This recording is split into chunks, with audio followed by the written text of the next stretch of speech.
अब इसे चमत्कार कहें या कुछ और, लेकिन हजारीबाग का सूर्यकुंड मंदिर के जल से नहाने मात्र से कई प्रकार की बीमारियां दूर हो जाती हैं। जिला मुख्यालय से 72 किलोमीटर दूर बरकट्ठा में सूर्यकुंड मंदिर स्थित है। यहाँ मंदिर प्रांगण में 5 कुंड हैं। पहला सूर्यकुंड, दूसरा सीता कुंड, तीसरा ब्रह्म कुंड, चौथा राम कुंड और पांचवा लक्ष्मण कुंड। इन कुंडों से निकलने वाले पानी का तापमान अलग अलग होता है। सूर्यकुंड का पानी सबसे गर्म है, जिसका तापमान 88.5 डिग्री सेल्सियस होता है। स्थानीय पुजारियों और लोक कथाओं के अनुसार यहाँ के कुंड के गर्म पानी से नहाने से कई प्रकार की बीमारियों का उपचार होता है, जिसमें त्वचा रोग से लेकर गैस भी शामिल है। मंदिर के पुजारी जीवलाल पांडे बताते हैं, भगवान श्री राम 14 वर्ष के वनवास के लिए जंगल गए थे। उसी वियोग के दुख में राजा दशरथ ने अपनी देह त्याग दी थी। प्रभु श्री राम को जब इस संबंध में जानकारी मिली तो वो उनका पिंडदान करने गया के फल्गु नदी किनारे पहुंचे थे। ठीक उसी समय ऋषि श्रवण कुमार सूर्यकुंड स्थान पर भगवान विष्णु की आराधना कर रहे थे। ऋषि श्रवण कुमार को दर्शन के लिए प्रभु श्री राम इस स्थान पर पहुंचे थे। लगातार कठोर तप के दौरान ऋषि श्रवण कुमार को कई प्रकार की बीमारी हो जाती है। भगवान श्री राम ऋषि श्रवण कुमार से वरदान मांगने को कहते हैं तो वो ऐसा जलकुंड मांग लेते हैं जिसमें नहाने से मानव जाति के कई प्रकार के रोग ठीक हो जाएं। और इसके बाद श्री राम ने वहां बाण मारकर सूर्यकुंड का निर्माण किया था। तो इसीलिए भी हजारीबाग जिले वासियों के कण कण में भगवान श्री राम विराजमान करते हैं। तो आप भी कमेंट में दिल खोलकर जय श्री राम लिख दें। इधर मंदिर के पुजारी जीवलाल पांडे कहते हैं, इस कुंड और इसके जल के ऊपर कई बार वैज्ञानिकों ने शोध किया, लेकिन उनको भी खाली हाथ ही लौटना पड़ा।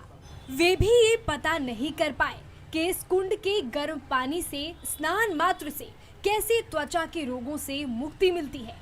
पुजारी जीवलाल पांडे बताते हैं, जनवरी माह के यहाँ 14 तारीख से 31 तारीख तक मेला लगता है। उस दौरान रोजाना लगभग 30 से 40 हजार लोग यहाँ स्नान करते हैं। गर्मी के दिनों में लोग सुबह सुबह यहाँ स्नान करते हैं। त्रेता युग में राम लक्ष्मण सीता का वनवास हुआ था।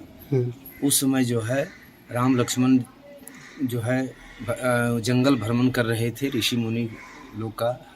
तो जो है उसी समय यहाँ राजा दशरथ जो है राजकुमार जो है जंगल में कहाँ रहेगा, कहाँ क्या खाएगा, और ऐसा करके जो है विलाप करते हुए जो है वह देहांत कर गए।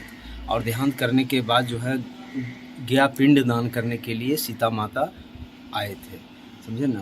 तो उस समय राम लक्ष्मण सीता जब पिंड दान किए तो यहाँ जो है ऋषि मुनि लोग जो है यहाँ रामनामा का जाप करते थे। तो भगवान तो अंतर्यामी हैं, वह जो है दर्शन करने के लिए, दर्शन देने के लिए यहाँ पर सूर्यकुंड पहुँचे। तो देखे कि घोर तपस्या में हैं और पूरा शरीर में मिट्टी दिया लगा हुआ है। उसी समय जो है भगवान वरदान बोले, वरदान मांगे, आपका तपस्या से हम प्रसन्न हैं, खुश हैं।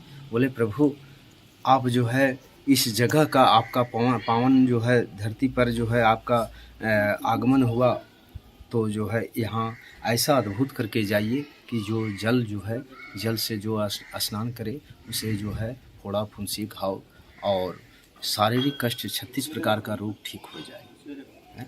तो जो है यहाँ बाण मारे तो उत्पत्ति हुआ जल, और उसी से स्नान कर किए ऋषि मुनि लोग और जल पिए, है ना। और उसके बाद जो है यहाँ से चलने लगे। तो ऋषि मुनि बोले कि जब कलयुग आएगा तो पशु पक्षी जूठा कर देगा, है ना। ऐसा अद्भुत करके जाइए, वरदान दे के जाइए कि जो ये जल से स्नान करे उसका कोई भी कष्ट रोग, कुष्ठ रोग, चर्म रोग, कोई भी कितना प्रकार के रोग हो, शारीरिक कष्ट निवारण हो। तो वरदान दे के गए। उसी दिन से जो लोग यहाँ जो है सूरज के मथा से ये पानी घटता बढ़ता है।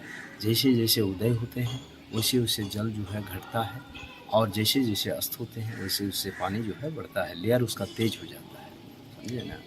और इसका गहराई 4.5 फीट है मात्र।